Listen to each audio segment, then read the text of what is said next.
बाबा साहब डॉक्टर भीमराव अंबेडकर की मूर्ति में इशारा करती उंगली का क्या अर्थ है? आइए समझे आजकल भारत रत्न डॉक्टर भीमराव अंबेडकर की यह फोटो सोशल मीडिया से लेकर इलेक्ट्रॉनिक मीडिया में दिखाई जा रही है। आखिर इसी फोटो का उपयोग प्रचार प्रसार में क्यों किया जा रहा है? तो आइए जानते हैं।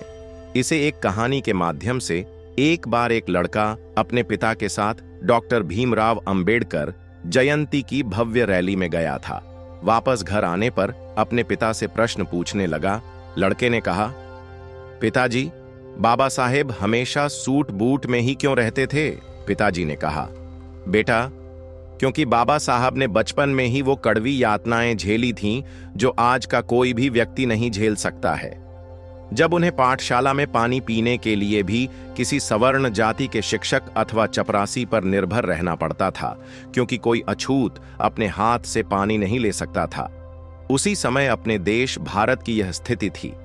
बड़ौदा के महाराज गायकवाड़ ने बाबा साहब भीमराव अंबेडकर को स्कॉलरशिप देकर पढ़ने के लिए विदेश भेजा। जब वे पढ़ लिख कर भारत वापस आए, तब भी स्थिति वैसी ही थी जैसी बाबा साहब छोड़कर गए थे, क्योंकि बाबा साहब को लगता था कि देश के अछूतों को आजादी से कहीं ज्यादा समानता की आवश्यकता है। तब जाकर बाबा साहब अंबेडकर ने भारत में समाज सुधार का कार्य किया। उन्हें लगता था कि मेरा समाज भी अच्छे कपड़े पहने। यदि मैं सूट बूट में रहूंगा तो मेरा समाज मुझे प्रेरणा लेकर और मुझे आदर्श मानकर खुद भी सूट बूट पहनेगी। लड़के ने लड़का, ठीक है पिताजी, आज से मैं भी सूट बूट में रहूंगा। फिर लड़के ने पूछा, अच्छा पिताजी, बाबा साहब की जेब में हमेशा पेन अर्थात कमल क्यों रहता था? इस पर लड़के के पिताजी ने कहा, बहुत अच्छा प्रश्न पूछा बेटा, कलम होने का मतलब है शिक्षित होना ही सबसे जरूरी काम है। अरे वो सिर्फ कलम नहीं है, पीड़ितों शोषित लोगों को गुलामी से मुक्त करने की वह आधुनिक तलवार है। उसी कलम से बाबा साहब ने आगे चलकर भारतीय संविधान लिखा। लड़के ने लड़का, पिताजी, मैं भी आज से अपनी जेब में कलम लगाऊंगा और खूब पढ़ाई करूंगा। लड़का आगे अपने पिताजी से कहता है कि पिताजी, मैं आपसे आखिरी प्रश्न पूछ रहा हूं, बाबा साहब अपने अंगुली का इशारा क्यों करते थे? आखिर इसकी क्या वजह थी? और उनके हाथ में कौन सी किताब है? पिता ने कहा, बहुत अच्छा बेटा, बहुत सटीक और तर्कपूर्ण प्रश्न पूछा है आपने बेटा। उनके हाथ में जो किताब है उसका नाम है भारतीय संविधान है।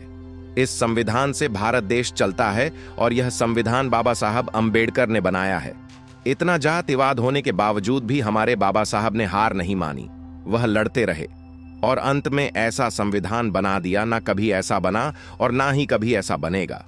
विश्व का सबसे बड़ा लिखित संविधान अपने देश भारत का है और बेटा, मैं गर्व से कह सकता हूं कि मैं इस भारत देश का निवासी हूं।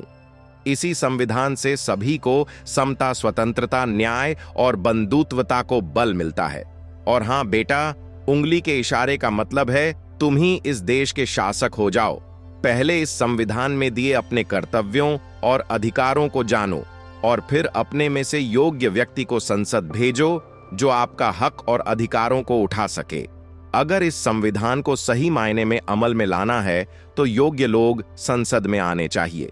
वह उंगली से यह संबोधन करते हैं कि अपने भले के लिए स्कूल, कॉलेज और संसद में जो लड़का कहता है अपने पिता से, धन्यवाद पिताजी, मैं अभी बाबा साहेब के विचारों पर चलूंगा और इस देश का शासनकर्ता बनकर बहुत आगे ले जाऊंगा।